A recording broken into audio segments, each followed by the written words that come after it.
You are now tuned in to the Dads Who Lift podcast. Please give us a like, share, subscribe to the YouTube account.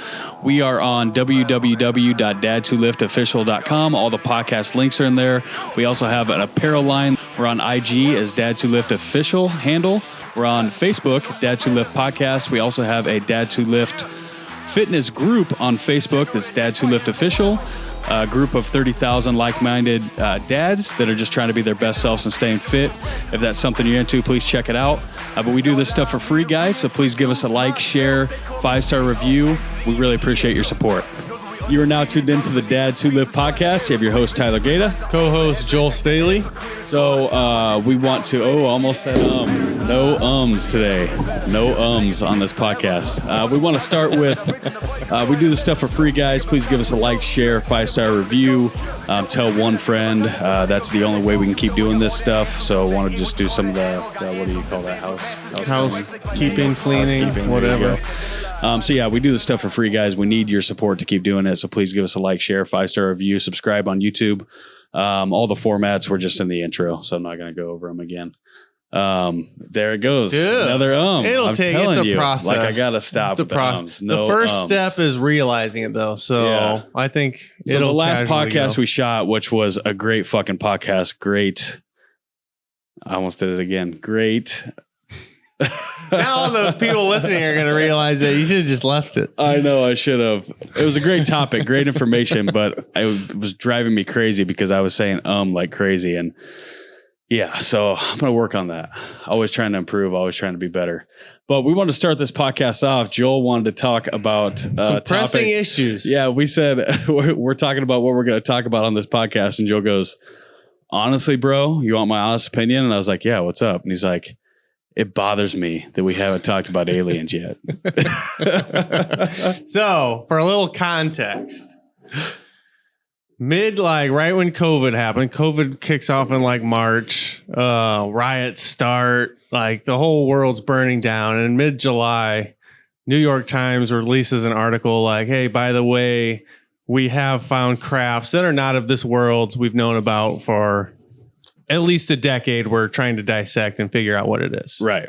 And then just because it's dropped at like the most chaotic time in recent memory, the New York Times, they were expecting this huge like blowout and they didn't get it. So they even dropped another article. I think it was a few weeks later. And they're like, hey, you guys heard us, right? Like we have crafts not of this world. Like it's pretty much confirmed there's going to be some stuff coming out, and even less people like paid attention. Did they actually say that they had spacecrafts not of this world? Yes. So the article I didn't read last night was a crazy night. So I'm going to be honest with you. I didn't read all the articles you sent me. But the one that I did read was saying that they started this. Basically, there's a agency that's a government agency that's, damn it, I just did it again. There's a government agency that is out there to basically monitor the skies. And they were saying that they started it to see if any other countries had developed advanced aircraft and maybe like spying on us or something like that. Mm-hmm. And that's why they developed this program, or one of the reasons they developed this program. But they actually said they had aircraft. Oh, yeah. Yeah. So it came out. They said they have at least one craft. Probably multiple, but at least one craft that is confirmed not of this world. Area 51, man. It's crazy. This comes from the Pentagon. Yeah. I mean, I think that if you believe that we are the only being out there, you are very naive. Like, I think that there's got to be other beings out there.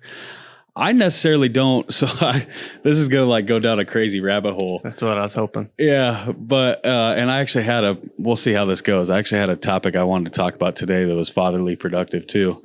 So Charlie Rocket, Charlie Rocket. If our followers don't know Charlie Rocket, check him out. If you're into like universe manifesting, just positive things. He's a very positive dude to follow. So Charlie Rocket, I follow him. I've actually met him in person. He's a really cool dude too. But I'm part of he's got this secret society called Utopia that he puts all of his podcasts into. And it's like this secret underground, damn damn it, the secret underground podcast deal. And so I'm a member of it, and so there's text messages that he sends out to everybody that's a member. He has your phone number. You can text him back to and talk to him, which is really cool because he's a celebrity. I mean, he's interviewed Andy Vercella, a lot of fucking people. He was just on the YouTube guy. I can't remember his name. My son loves him. Logan Paul. Yeah, he was on Logan Paul's podcast. My kid loves that guy.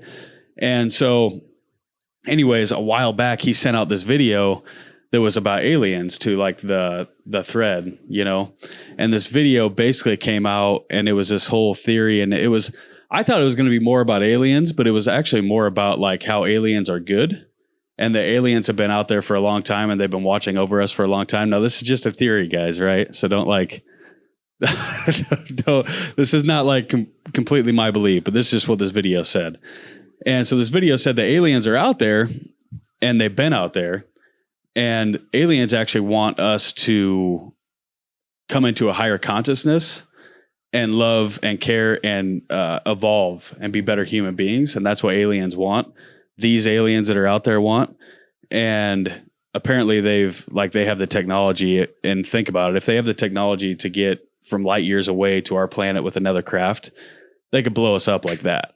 Like if they have that technology to go from different light years to our planet with some kind of craft, then they have the technology and the power to blow us up like in an instant.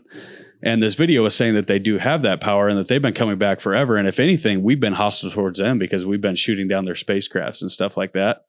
And this video is like an underground video, but it actually had the dude that was speaking in the video was a guy that used to run an alien program in the Pentagon. And everybody else in his department, he was like the only one left. Everybody else in his department has basically killed themselves, you know. Wow. And he was like the only one left talking in this video. I tried to find the fucking video again because I wanted to send it to you after I watched it like a while back. And the video like disappeared. I could not find it. And I even tried to reach out to Charlie Rocket and say, hey, where'd you find that video? He never got back to me. So Charlie, if you're watching this, I want to figure out where that video's at. But it was basically saying that the United States has known about these aliens and everybody in the world has known about these aliens. And if you think about movies, right, like it's never even crossed my mind that aliens could be good. Has it ever crossed your mind that like aliens could be good? I've gone down some rabbit holes, and like you, so I've always figured that they were trying to. I watched Ancient Aliens for the first few episodes before it got like too weird for me. But their whole thing was when they were building the pyramids and like the stones that are stacked on top of each other and stuff, and looking at all the hieroglyphs or whatever they're called. Mm-hmm. The story goes that like the aliens came down and basically showed them all this technology. Like, look at this rock. We can put it on this rock. Like, no problem. Look at these pyramids. We can build them. Well, like, there's still ancient things that are undescribable of how they got it done. Like, they would have had to have technology greater than technology that we have now to do some of the stuff that they did, like Stonehenge even. Exactly. You know, so it's like, how did they do it? Right. Even the pyramids, people still can't explain, like, it's not even... Right, how they were built. Right. And they all point to, like, certain stars. It's just weird shit. So, it is weird. Yeah, I don't know. But this video was basically saying that they're good. And if you think about... So this video was saying that the government, basically through Hollywood, has been... directing people to believe the aliens are bad, like molding people. And that's what television is and what like TV and movies are. Is, I mean, that's why they were created for ads, was to, I can't remember what the actual, when it was first created, it was actually created by the government, and it was like TV. When it was first created, it was created by the government, and it was created to actually like brainwash groom us people. A little bit. Yeah. Brainwash people basically. And there was actual government like study or name for it when they created it. And so, but if you look at like every single movie through all of time on aliens, there's never any good aliens. Like they're all trying to blow the world up. Every single movie, like any movie you can think of that's with aliens, they're all trying to blow the world up. Independence Day, I mean, any movie. So as kids, we're all brought up thinking that, man, aliens are bad. They're going to try to kill us. They're going to try to blow us up. E.T. I guess there you go. So that's the only one. But even with E.T., wasn't it like, I guess you're right. Wasn't it like the people that were coming to get him, though, the actual aliens might have been harmful to us, and even in E.T.? It's probably been 25 years since I've seen it. So maybe that's the only one because it was a Disney. But most movies have been like trained us to believe that aliens are bad. And the whole thing of this deal was that's been a plot and a plan from day one. And it actually went back to Reagan. When Reagan was president, there was a speech that he gave, and it actually played this speech in this documentary where Reagan says, basically was talking about one world government, one world power. And basically said, like, sometimes I wonder what would happen if the world was under a dominant threat, if we would all come together as one, is what he said in the speech. And this is what this whole point was in this, is that's like, this has been grooming and plotting towards this since like forever. And all the governments have always wanted to get to like a one world government. Now, obviously, United States wants to run the one world. Russia probably wants to run the one world, but that's what all these governments that are in power, China, they want to run this one world government. So that's been the whole point, is like, they're going to use this. This is what the documentary was basically saying, is that they're going to use these aliens to, like, the next thing is going to be like, all right, aliens are coming. The world's under attack and we all have to come together as one and be a one world organization. And that's how they were going to get us into like a one world government. And that's how, like, I don't know, man, you see all the shit that's going on with like the coronavirus and all the other crazy shit going on in the world. It's like, oh, well, who knows? What blows my mind is I've asked Amy for years. I'm like, do you believe in aliens? She's like, no. And like you, I'm like, how the fuck can you possibly think there's nothing else? But she's always, no. So it's, when I found out this article came out, I was like, yeah, look, you got to admit you're wrong. What I'm getting at is it blows my mind that certain people, not always Amy, she kind of owned it a little bit, but not as much as you'd think. Like, oh my God, there are aliens. There's certain people that you can show them the hand and be like, look, they're saying this not of this world. And they're still like, nah. Like, at what point, how much evidence does one need that they don't want to go back on just 20, 30, 40 years of their one opinion and say, oh, I guess I was wrong all that time. Well, there's new evidence out. There's a very fixed mindset type deal. Like, does the alien have to come down and like probe you for you to be like, okay, wow, maybe they really do exist? I don't know, man. But if you look at like the universe, right? Our universe, even basically our universe, our Milky Way or whatever it's called. Galaxy. There you go. Is so small. It's even like a pin from what they've discovered. There's multiple universes and multiple universes and multiple universes, and it's basically endless. I mean, we don't even know how far it goes. So if you think that not only in our galaxy, but say there's billions of other galaxies just like our galaxies out there that may even be bigger than our galaxy, there's not some other type of life form, then you're fucking insane. Or even more advanced. Think there's probably a galaxy with like all Elon Musks. Think about how advanced they would be if instead of one Elon Musk we have on the world, about too, they have a million. That, or they don't even have to be advanced. Like, it could be there could be microbes on another planet that's still an alien. That's still a living life form. I mean, it's maybe not the life form that's coming to our planet to study us, but that's still a life form. Yeah, it's crazy stuff, man. I don't know. If you think we're loony, I would just encourage you to get on YouTube, go down some rabbit holes. At the very least, it's a fun trip. Well, at least look for the, if you don't believe it, at least do your own research and look for the Pentagon documents that were released, I believe, back in January of 2020, right? The ones I saw, I think they were released in January. The New York Times article was written in July, and there's been multiple since. So you can just search. I put in New York Times aircraft, and then it populates from out of this world. So it's very easy to find stuff. But I mean, it's cool. That's been like the one question, or one of a few questions. Of course, you have life after death. You have, are there aliens? You have ghosts.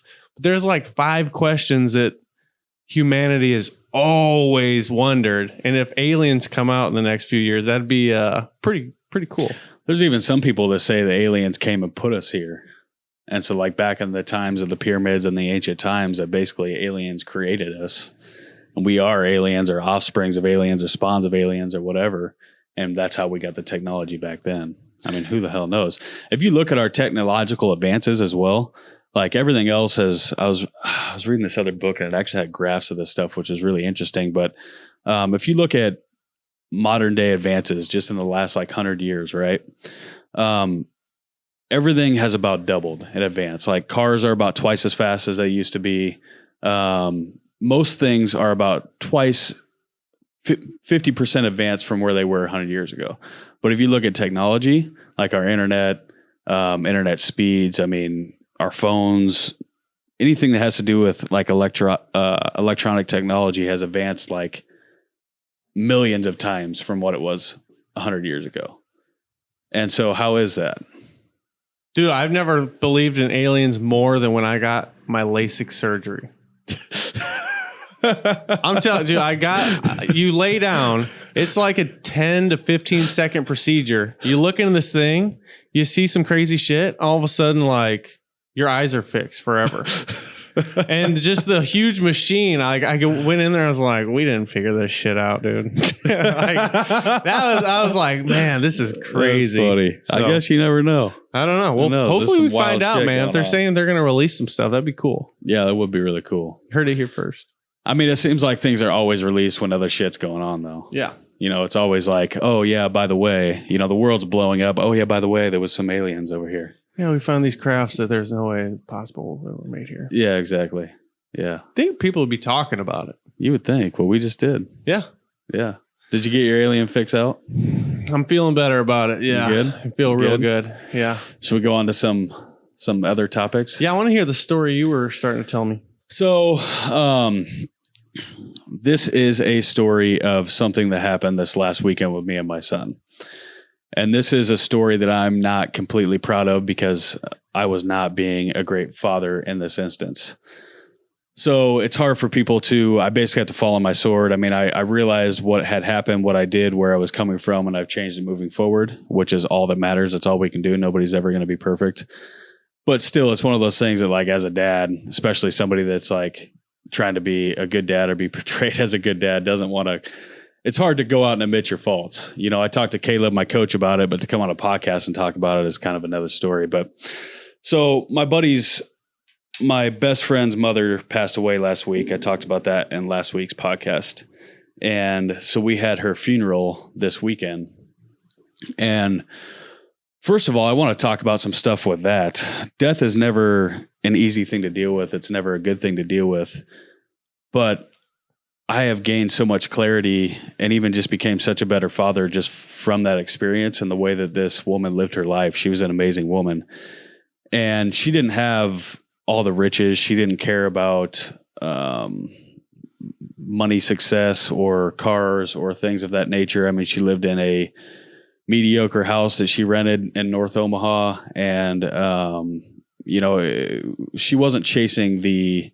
What am I looking for? She wasn't chasing the dollar, physical things. There's another word for it, but you get the point. So the way that she did live, though, was through love. She loved everybody. I never heard her say one bad thing about anyone, and people loved her. And this is what we talk about. And when we die, how do we want to be known? And this is a prime example of a funeral full of people that loved her and a funeral full of love. She didn't have the fancy things. She didn't have the cars. She didn't have the money per se. But she left her statement on this world through the way that she lived her life. I mean, she was a huge, she was a huge example of a great Christian as well. She believed in God. And one of her nieces had been spending the last month Friday mornings with her, and they'd sit on the porch and talk. And this niece spoke at the funeral. And she asked Chris, was her name. She asked Chris, what's your dream job? And Chris said, well, honey, I think it would just be spreading the joy and love of God, And so what I'm getting at is that this is not like the typical successful story of like when you look at somebody at their life and you sit there and go, oh man, they got a great job. They got millions of dollars in the bank. They got a Ferrari. They got this, they got that. They got all the material things. You could look at her and say from the outside perspective and say that she probably didn't have much figured out. But if you actually knew her and knew the way that she lived her life, she had everything figured out. And so I've learned a lot from that just in myself on what truly matters in life. Now, I'm not going to sit there and say that I'm not going to chase things, because I like to have things and I like to have money and I want to provide for my family and myself, and I like to live a certain lifestyle. But at the end of the day, that stuff is not as important as the way you treat people, the way you treat your family, the legacy that you leave behind through the way that you experience and interact with different people, and the love that you share towards people. So that was one big thing that came up that I just wanted to share from this weekend. So I'm doing 75 hard phase 1, and 75 hard phase 1, for people that don't know, is just like the regular 75 hard, but it's what you do after the regular 75 hard. So you complete the 75 days of 75 hard. The next deal they have you go on to, which I was really pissed off about, because, Joel and I were joking about it, how, I completed 75 hard, and we're sitting there going, man, there better be some, a chick with some big old titties popping up at the end when you complete 75 hard, like, oh, congratulations, like you completed a nice job. Yeah, something. And it doesn't say congratulations or anything on this app. It just goes, all right, now you're on to phase 1, and not even like phase 2. It's phase 1, like you just started after you did just the bare minimum. After you completed 75 days of the hardest program ever. And so I took a week off, but I ended up getting back on it, and I was like, all right, I'm going to try this phase 1. So phase 1 is the same thing as 75 hard, but it's only 30 days long, but you have to add 3 different things. You have to do a 5-minute cold shower a day. You have to do 10 minutes of visualization or manifesting a day, which is basically like where you would manifest. You would visualize what you want in your future, whether that be with a vision board, or going through, what you have wrote down that you want in your life, and actually playing it through your mind and visualizing it. So 10 minutes of that a day, 5-minute cold shower. And then you have to do 8 power list items a day. So instead of 5, which in the first, so Andy Versilla's thing, which is he created the 75 hard, his thing is always the 5 power list items, right? So every day you do 5 things that are major things to get done in the day, and you have to get them done no matter what.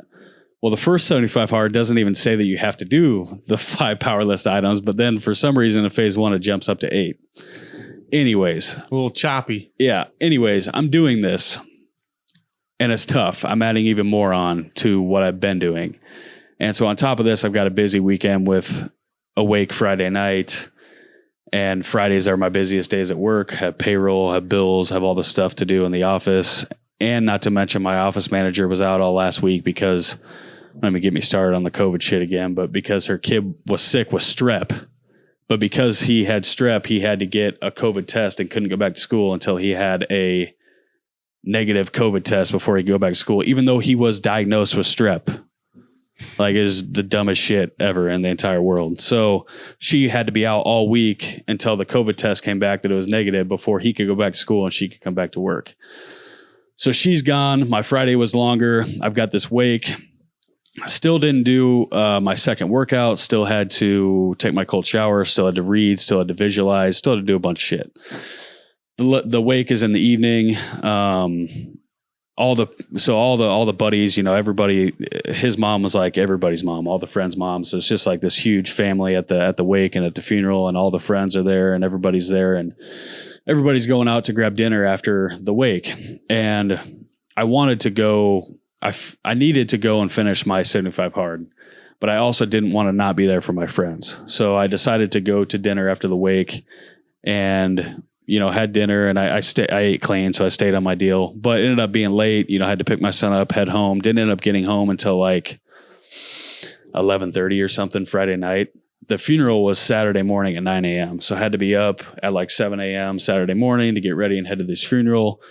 So I had the choice to make right there. Do I say fuck 75 hard? I was only like 4 or 5 days in, and just go to sleep so I can get up and be ready for this funeral, or do I tough it out and like, this is where men are made, and I get it done? And it was fucking raining and cold at like 11:30 at night. Tough it out. Yeah. So I did it. I toughed it out. I got the outdoor workout done in the rain, cold as fuck. Damn, went and did my cold ass shower, read my book, did my visualization. It was 1:30 by the time I actually got to sleep, like in bed. I bet you went to bed though just feeling like a G, or at least waking up.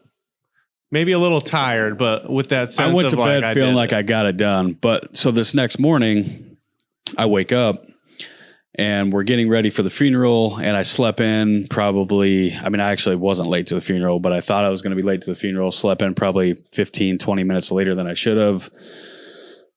You know, getting everything ready. My son didn't shower the night before like I told him to, so I had to have him shower real quick. It's just a busy morning. And my son has this habit of throwing things on the floor everywhere.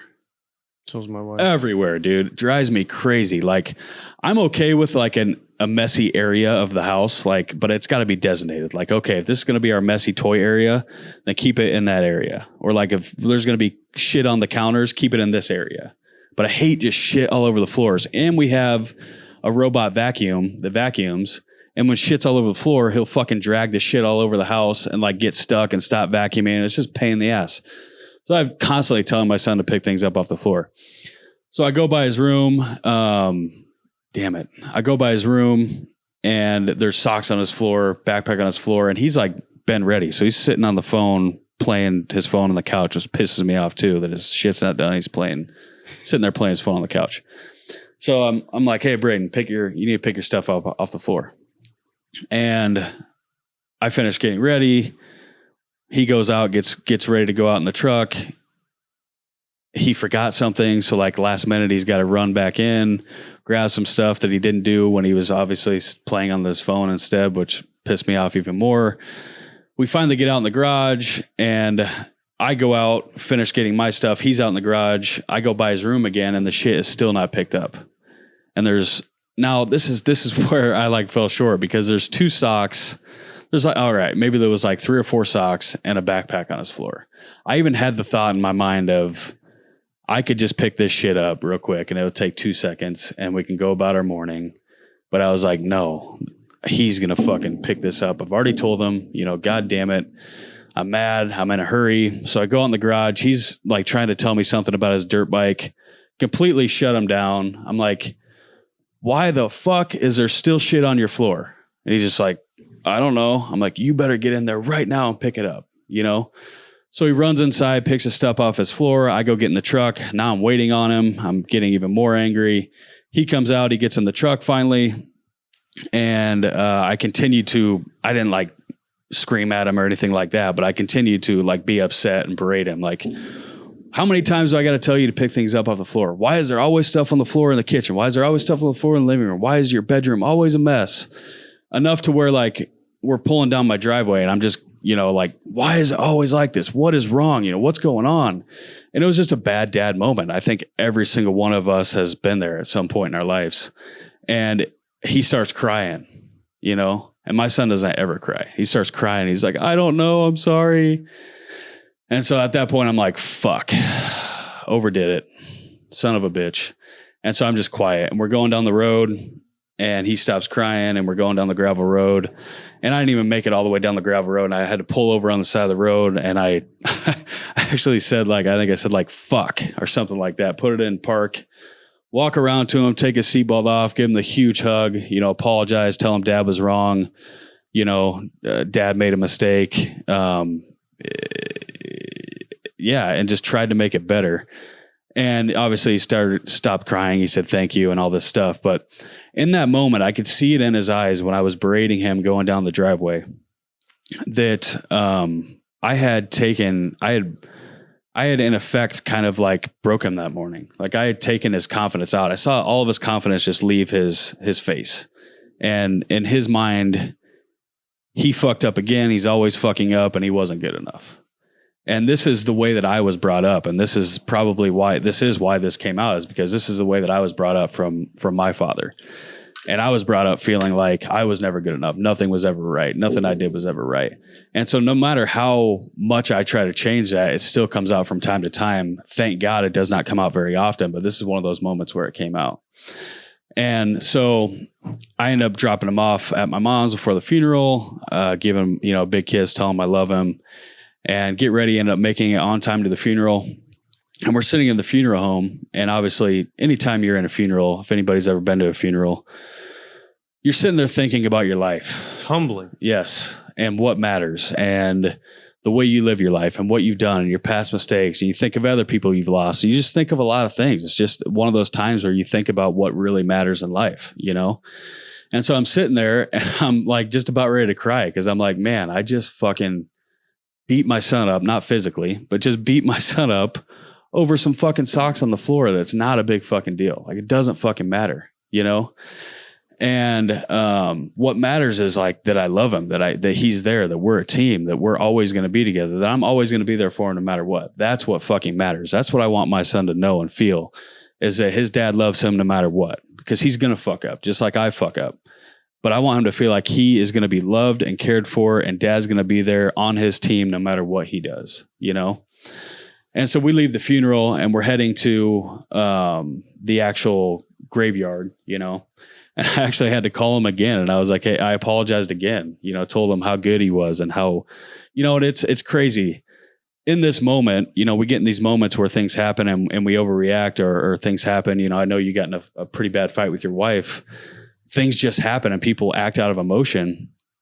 And I didn't even realize, like, he knew I was behind that morning. So he had just got that same morning, he had just got all my protein shakes ready for me, all my pre-workout ready for me. I didn't even ask him. He was just trying to help me out. Damn, that's nice. Yeah, you know?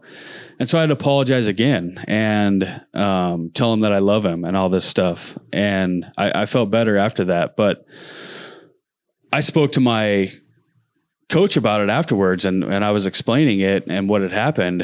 And he goes, why do you think you got so angry? And he's like, is it just because you like your house clean or this, that, and the other? And I was like, no, it really wasn't even about things being picked up in that moment. It wasn't even really about anything to do with my son. It was all about me. I was upset because I have too much shit on my plate and I'm a single dad and I do everything on my own. I run multiple companies and my son's mom is not in his life, not in our lives. And I've been single for a while. So I do every single thing with my kid. Football, school, our lives, his life, you know, birthday parties, things he likes to do, all my businesses, my workouts, whatever challenges I do, everything that I have going on, I do all by myself. And it was one of those moments where I just got overwhelmed for everything that I do. And it was completely about me and had nothing to do with him, you know? So then it comes to that point of you have to look at your life and in retrospect and say, all right, do I have too much shit going on? You know, what do I need to take off my plate so that this doesn't happen and I don't feel this way so I can be a better father to my son? In retrospect, after I'd already completed 75 hard and a weekend where I lost a loved one and I needed to be there for my friends and family, I should have just said, fuck the 75 hard that night and went to sleep. You know what I mean? That's what I should have been. That's what I should have done to be there for my son and my friends and family for that weekend. That weekend should have just been about loved ones. You know, I don't need to be a badass staying up till 1:30 a.m. after I've already completed the program. That can go multiple ways. I mean, you could say that you built fortitude from it going the other way or whatever. But the whole moral to this is that you're either building your children or you're breaking your children. There's no in between.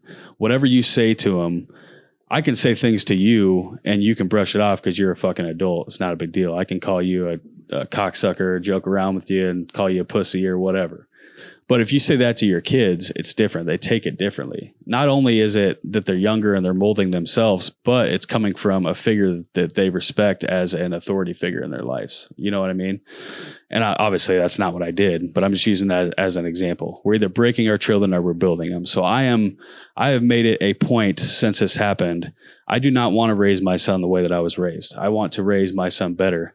And I try to do that 100% as much as I can. Obviously this was a moment of weakness where I fell short, but like I said, nobody's going to be perfect. Everybody has these moments. I guarantee you anybody that's a parent has had this time that this, maybe not this exact situation, but has had something like this that has happened where you have to go back and apologize and realize that you did something wrong and apologize to your children.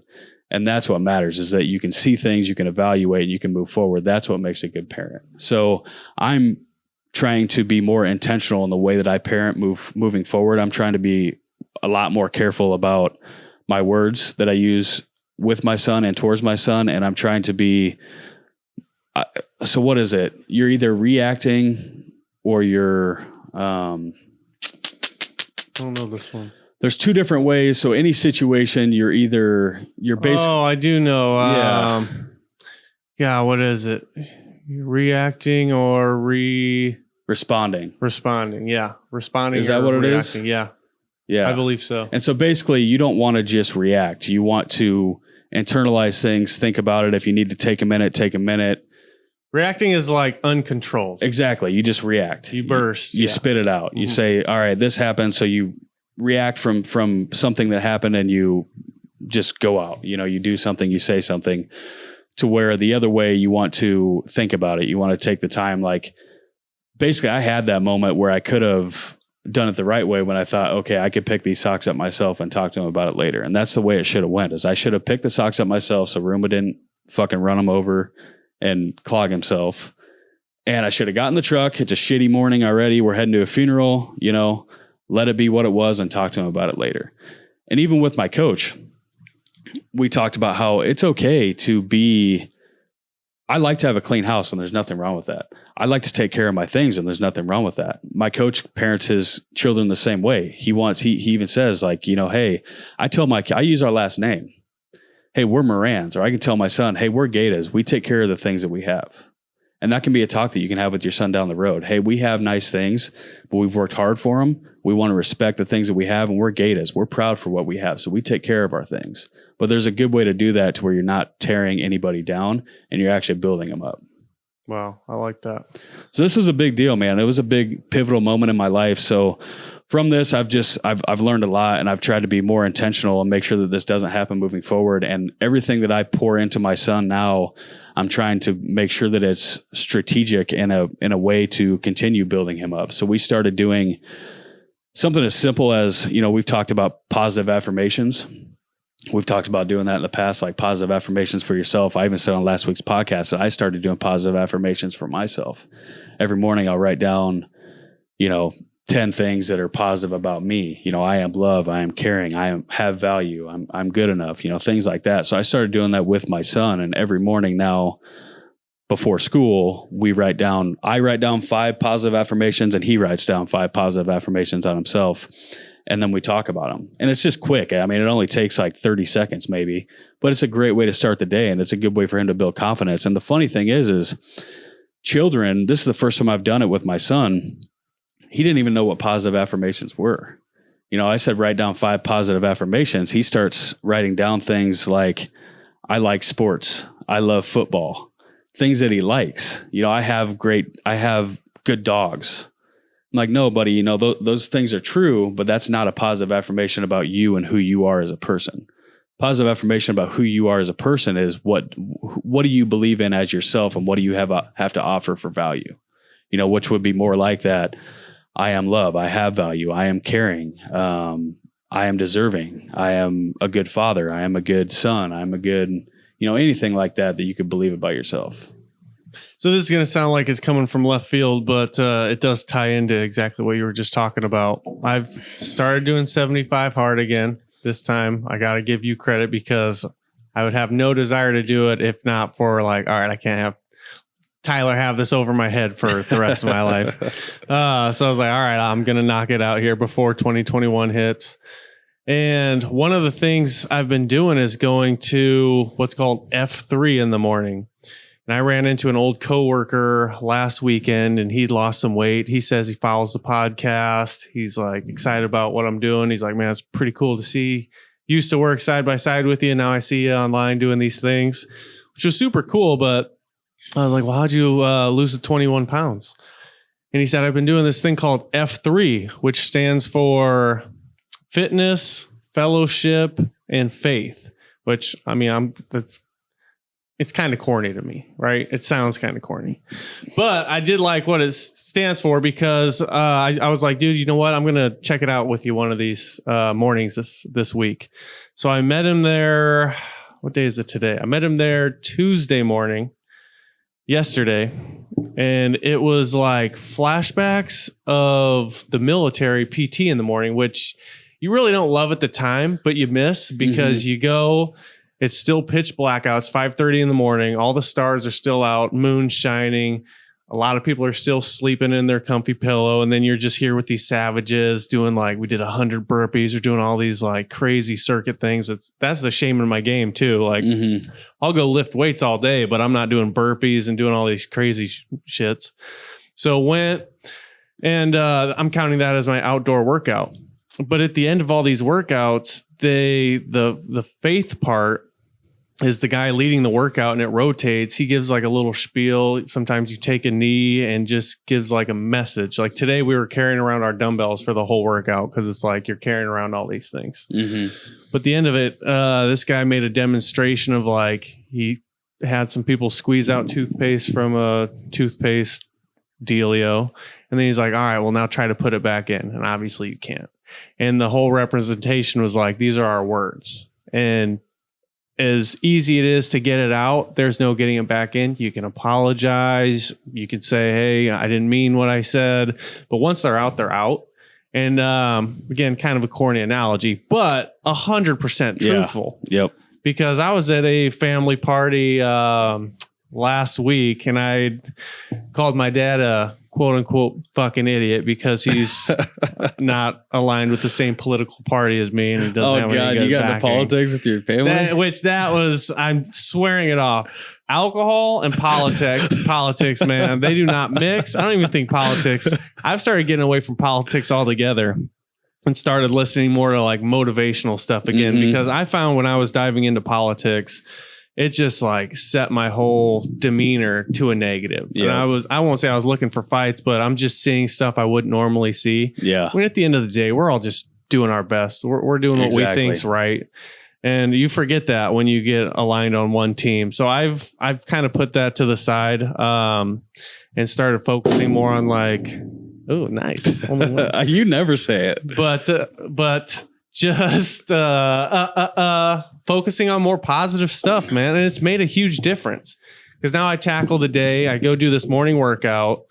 I read my 10 pages. I'm drinking my gallon. I get my other workout in. I'm listening to this positive stuff. And I just feel way better than when I was consuming all this garbage of, well, here's why we're right. And here's why they're a bunch of these.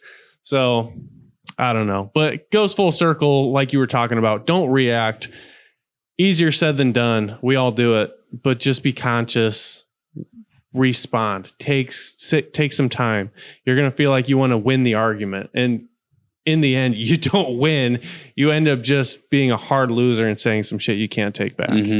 Yeah. A buddy of mine, when this was a while back, but when we used to talk about that respond or react, he would always say that what he says, if he doesn't hear something he likes, if he hears something he doesn't like or doesn't agree with, he'll always just reply with interesting. I like that. And then just wait and kind of just take time to mold on it or, chew on it or see where even that goes. See what they say after you just reply with interesting. Interesting. Because usually then people are like, all right, interesting. Like they want to explain themselves even more, Yeah.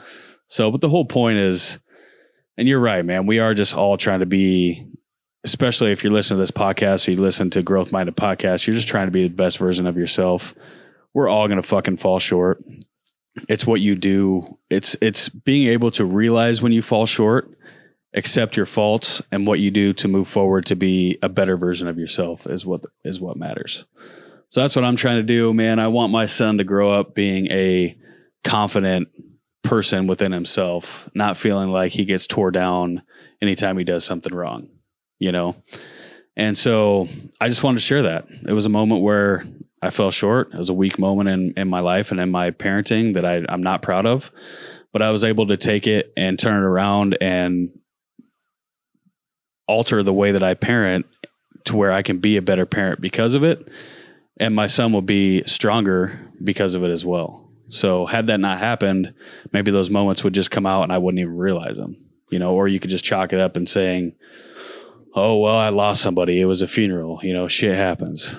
Dude, this is funny you bring this up just because this has been on my mind a lot the last week. And I've been thinking of like, do I make a Facebook post? But it seems like the perfect spot to say it. I think half the battle of getting better, leveling up, being the person you were put here to be literally half the battle is just wanting to do better. Mm-hmm. That's it. Because you slipped up. We all do. Yep. But because you want to be better, you noticed it. And then you asked, okay, well, how can I? If you want, we talk about growth mindset and fixed mindset. If you have a growth mindset and you want to do better, the only other half or part of the equation, maybe there's a couple, I do believe half of it is wanting to be better, though, is just asking the right questions, acting upon impulses, doing the things. But literally, I think half of it is just wanting to. If you want that, then you have the potential to be better. 100%, man. I mean, I could have swept it under the rug, right? I mean, nobody knew about it. There's no harm, no foul. You apologize to your kid and move on. But it was something that I knew was wrong. And so not only did I apologize to my son and make it right with him, I thought about how I can improve. And then I brought it up to my coach. And then now I'm fucking bringing it up to a million different people that I don't even know on the podcast. So it is what it is. But I truly believe, whether people want to admit it or not, every single parent's fallen short like this at some point in parenting. And I think this can go out there and help people be better parents, and people can use this to, be better versions of themselves and be better parents moving forward. So that's why I brought it up. I really could give a fuck less what anybody thinks of me, to be quite honest. I'm just here to add value. That's what we're trying to do on this podcast. And I just want people to be able to take, it's how we learn, man. We take our faults and our wrongs and our fuck ups, and we make them better. And, that's what a mentor is too, is, you learn from other people's mistakes, or a coach, you learn from other people's mistakes. That way you don't have to make them yourself. Perfect, man. No, I don't really have much to add to that. I think if people are like me, right when you started talking about your example, I flashed back in my head of something that you did. That happened to me. Yep. So if you are growth minded, which again, if people are listening to this, I think they all are, they probably did the same thing. They thought of a time that they reacted instead of responded. And all we can do is keep that in mind the next time that same situation comes on repeat, and do better. Yeah. And keep in mind what really matters to you. I'm sitting there thinking, like, in this funeral, man, and I hate to think this. I think every parent's thought of it at some point, but I always try to push it out. This is the worst thought I could ever have in my entire life. But what would happen if I lose my son right now? Is that what I want my last thoughts to be? The way that I raised him was freaking out over some socks on the floor. Or what if you got hit by like a semi hits your side of the truck, right, and that's his last memory of you chewing his ass about right, some dumb bullshit that doesn't matter.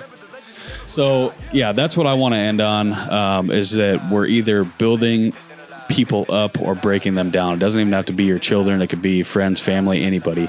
But anybody that you pour into, you're either building them up or breaking them down. And the way that we talk to people, act towards people, the things that we do, any energy that we give towards somebody matters. And let us know if you believe in aliens in the comments. Yeah, there you go. So thanks for tuning into the Dads Who Lift podcast. Please give us a like, share, 5-star review. Like I said, guys, we do this stuff for free. Tell one friend. We really need your support to continue doing this. We are on all the formats: Spotify, YouTube, iTunes, SoundCloud, all the stuff. All of our formats are on our website. We also have apparel that's on the website as well. The website is www.dadswholiftofficial.com. We are on IG. Our IG handle is Dads Who Lift Official. We are on Facebook. Our Facebook name is Dads Who Lift Podcast. And then we also have a Facebook group called Dads Who Lift Official on Facebook. That's a group of 30,000 like-minded dads.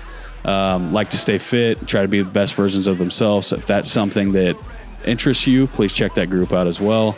But like I said, we need your support, so please give us a like, share, 5-star review, and thanks for tuning in. It's forever, this like forever, no surrender. It's forever, this like forever. I bigger dead than alive, bigger dead than alive. I bigger dead than alive, dead than alive. Yeah, I bigger dead than alive, bigger dead than alive.